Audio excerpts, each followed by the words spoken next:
So guys, welcome to another episode of Kart Smart TV. At this moment, we're going to look at what the clutch on the ezgo TXT does on the gas engines. And then we're going to take it apart, show you the way to put the more torque specified spring in it, and then how to put it back together. So stay tuned, guys.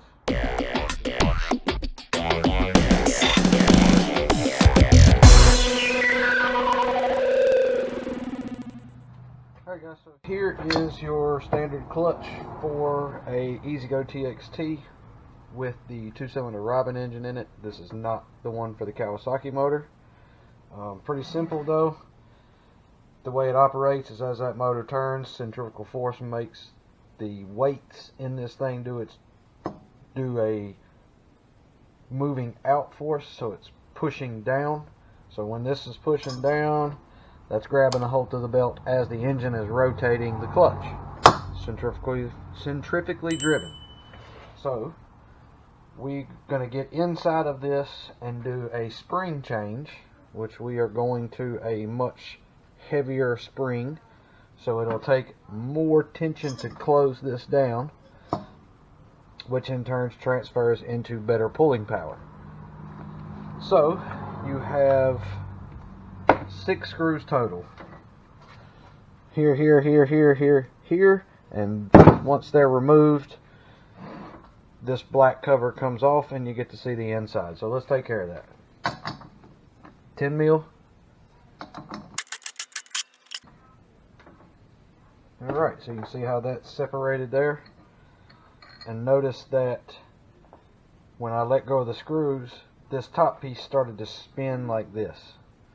So if you're going back with a standard spring, you will have to twist the tension back onto the spring as you're pushing down so that you can line up the screw holes.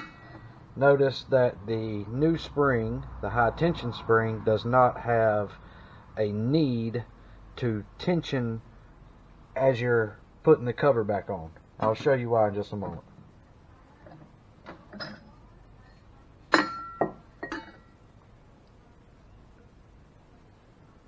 There's your standard spring. Notice that the standard spring has a hook at the end of it on both ends. So right here is where one of those hooks would go. Here. And we'll get the cover off right here. See, the black cover comes off. That's just your cover to protect the inside parts and pieces. And so the other end of that spring with the hook on it is going to go right down in there.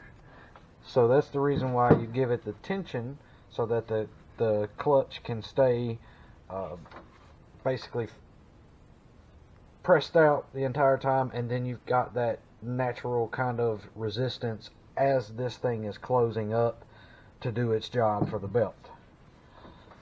So now that you've seen the inside of this,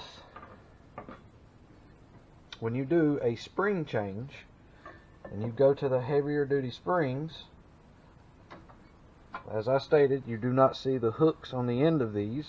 These just simply slide right over. Then you put your top back on, lining up any of the 6 screw holes together. You're going to bring them together like this with your hands. You see I've just collapsed them. You can start to feel the tension just ever so slightly. And then you're going to wrap it up by putting all your screws back in their holes.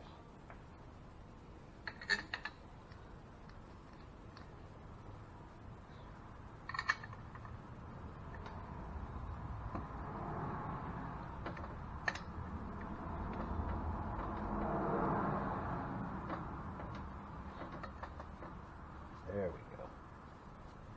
Had it out of whack just a little bit there. Didn't want to take.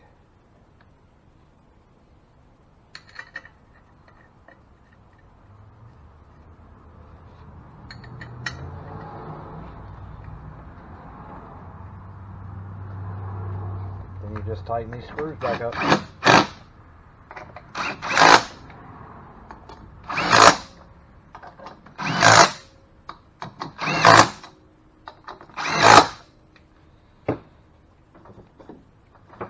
way more tension on that now. You hear it plunge back up like that? Super good tension. That's how you replace the springs in these particular clutches. All the clutches are different. They all operate differently. They all use different components to do the same job, but the principle is still the same across all the clutches. Yamahas are quite more difficult to do spring jobs in, especially the secondary. This is going to be called your primary. So guys, that's going to wrap that up. Don't forget that once you get this black cover off, you can go in here and clean it with some brake cleaner, carb clean, blow it out real good, and then put you a couple of little streaks of grease on your weights, so that way when they're working back and forth, they'll have good smooth operation again. So as always guys, thanks for watching. Don't forget to hit that like button for us, hit that bell so that you get all these new videos we're making, and hit that subscribe button for me guys. Help us get out a little bit further so that everybody can utilize our repair videos to help them get them carts repaired. Thanks so much for watching. God bless you all.